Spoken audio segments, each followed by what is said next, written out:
¿Qué tal? Buenas tardes, ¿cómo andan todos? Un gusto nuevamente de verlos en un video para mi canal de YouTube. En esta oportunidad voy a estar hablando de casi ya el último tramo de nuestra nota fallo, que es el trabajo práctico del tercer entregable. Bueno, es un momento importante de nuestro trabajo científico porque en términos de evaluación ocupa una parte importante en el tramo evaluativo, ¿sí? En donde claramente se le va a dar mucha importancia a lo que se expresa en el mismo. Venimos de un trabajo número 1 y un trabajo número 2, que ustedes saben que es un trabajo descriptivo. ¿Por qué lo llamábamos así?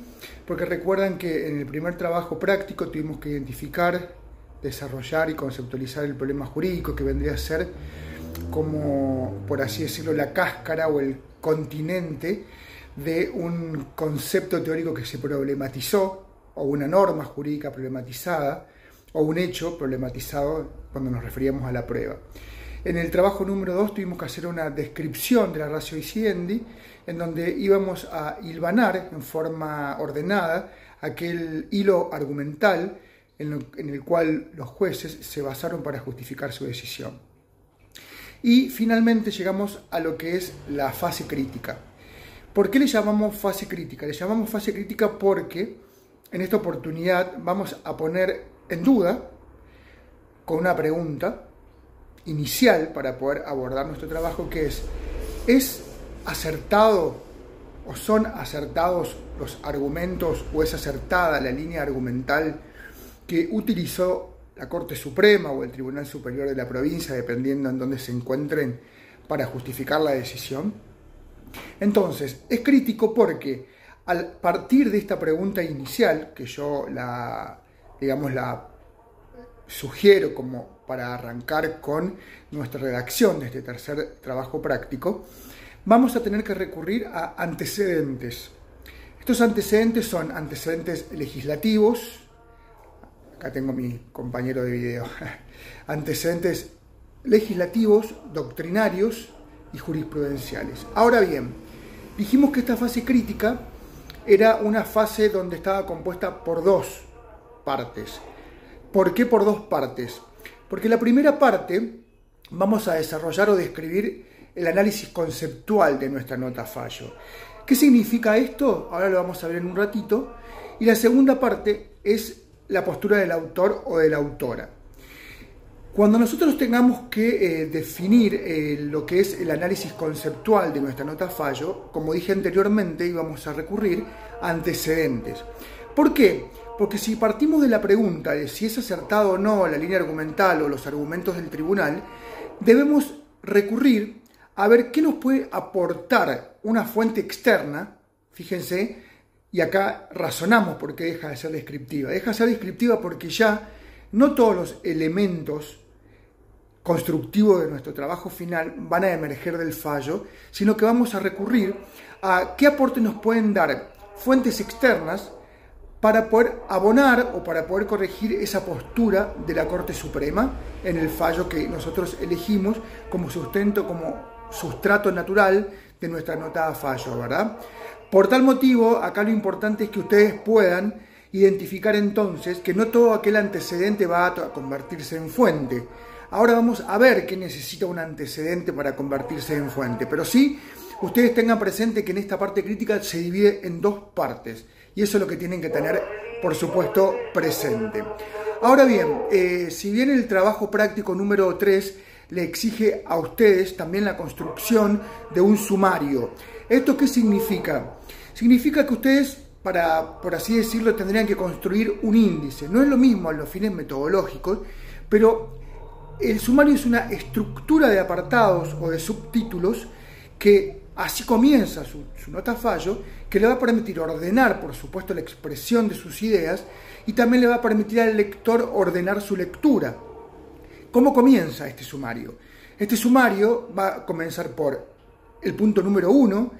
Puede estar escrito en S1 en números romanos o arábigos, pero siempre es recomendable que sean números arábigos. Entonces, este sumario comienza con una introducción, esa introducción que para muchos ya en el primer entregable, algunos tutores le han hecho realizarla o escribirla mediante una estructura. En esa introducción básicamente va a estar pergeñado lo que es la identificación del problema jurídico, la conceptualización y lo que es la demostración en el fallo, o en la nota fallo. Y luego de esa introducción viene el punto número 2, que es la descripción de la plataforma fáctica, reconstrucción de la misma, la historia procesal, decisión del tribunal, ¿sí?, en el punto número 2. Y ahí van a colocar o a consignar todo lo que es el trabajo número 2. Y en el punto número 3, también parte del 2, pero con el subapartado 3, es la ratio disidente. Muy bien. Cuando vamos a comenzar con el punto número 4 de nuestro sumario, es lo que nosotros estamos viendo en esta clase, que es el análisis crítico. Retomándolo, dijimos que se dividía en dos partes. Uno es el análisis conceptual y el otro es la postura del autor o de la autora. Volviendo al análisis conceptual, aquí nosotros habíamos dicho que no todo antecedente legislativo o doctrinario va a transformarse en fuente.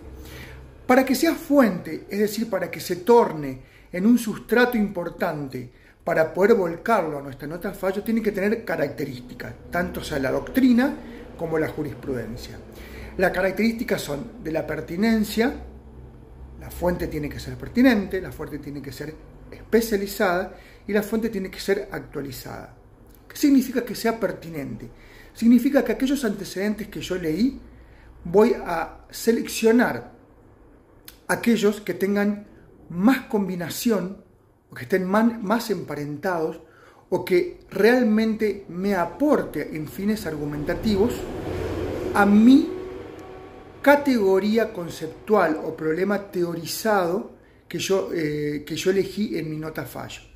Es decir, tiene que ser pertinente con el tema elegido en el fallo, ya sea género o los derechos fundamentales en el mundo del trabajo. Esa pertinencia va a estar vinculada con la especialización de la fuente. La especialización está vinculada con la autoría de esa fuente.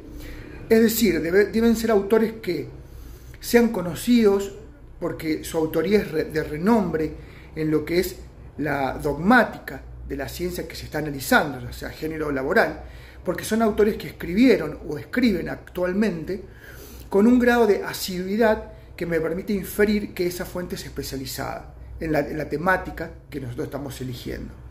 Y la actualización de la fuente un poco está vinculado con lo que es la actualización del conocimiento. ¿Esto qué significa? Esto significa que para poder transformarse en fuente nuestro antecedente, el canvas, o sea, el marco que nos brinda la universidad para poder elaborar nuestro trabajo científico, dice que la doctrina no debe superar los 10 años de antigüedad hacia atrás, claramente, esa antigüedad. Entonces, significa que aquel autor que vamos a utilizar tiene que haber escrito en los últimos 10 años. Sin embargo, algunos tutores establecen que por lo menos la mitad de esa fuente, recuerden que ustedes van a tener que seleccionar entre doctrina y jurisprudencia 10 fuentes. No debe ser en paridad, es decir, no es necesario que sean 5 y 5. Pero, bueno, uno tiene que tratar de ser ecuánime en la elección de la fuente. Supongamos que elijan 5 autores de doctrina, deberían ser actuales. ¿En qué sentido? En el sentido de que tienen que ser al menos 5 años, algunos tutores dicen, en vez de 10, 5 para atrás. Los tutores algunos dicen que al menos la mitad de esas 10 fuentes tienen que ser actualizadas a 5 años para atrás. Los fallos, también el mismo criterio que la doctrina. Sin embargo, hay algunos fallos que por la autoridad de quien lo dictó, hay fallos del 2012 que son muy potentes porque hacen al núcleo central de nuestro marco teórico que debemos elaborar, se permite que se pueda citar claramente los fallos que superen los 5 años y lleguen a los 10. A veces algunos superan los 11 también. Y fue aceptado por la universidad. No abusar de esto, pero sí es importante que lo tengan en cuenta. Muy bien, una vez que nosotros tenemos ya elegida la fuente, ¿qué debemos hacer? Bueno, tenemos que a esa cáscara que podemos denominarla en forma metafórica, que era el problema jurídico que identificamos y que demostramos en nuestro primer trabajo práctico, es decir, si nosotros desarrollamos que en nuestro trabajo el problema fue axiológico, o fue de relevancia normativa, o fue de prueba, entonces ahora tenemos que definir y ver en nuestro fallo, bueno, ¿cuáles fueron las principales categorías teóricas? Llámese categorías teóricas a normas controvertidas, conceptos controvertidos o hechos controvertidos. Identifiquémoslo y definámoslo, conceptualicémoslo. Es decir, comencemos nuestra redacción diciendo que en virtud del problema jurídico demostrado en nuestro caso, que quedó demostrado de la siguiente manera, las normas jurídicas que se problematizaron fueron el artículo tanto de la Ley de Contrato de Trabajo, el artículo tanto del Código Penal, con el artículo tanto de otro sistema de ordenamiento jurídico, o con otra norma, o con otra ley, o con otro cuerpo legislativo. Entonces, muy bien, la doctrina, ¿qué aporte trae en fines argumentativos con respecto a esas normas, o esa contradicción de norma, o a ese concepto que se controvierte? ¿Qué aportan los fines de argumentación a la decisión? Es decir, ¿lo corrige? ¿La doctrina abona la decisión del tribunal con su argumento?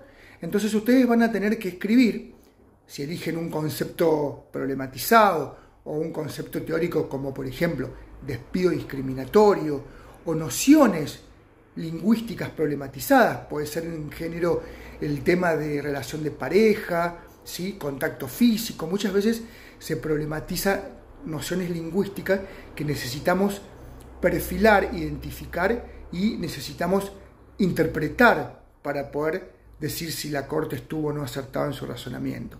Entonces ustedes van a traer conceptos de esas fuentes doctrinarias, lo van a expresar en los párrafos, van a abrir paréntesis, van a citar conforme APA, autor año, cierran paréntesis.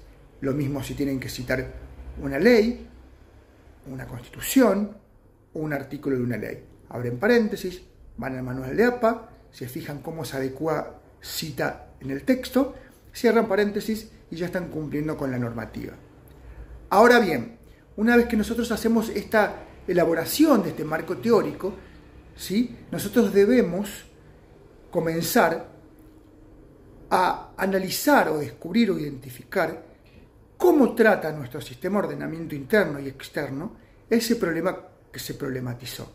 Entonces tenemos que ir a nuestra ley laboral, a nuestro Código Penal, a los tratados internacionales y buscar qué dijeron en sus aportes doctrinarios, legislativos sobre el concepto problematizado.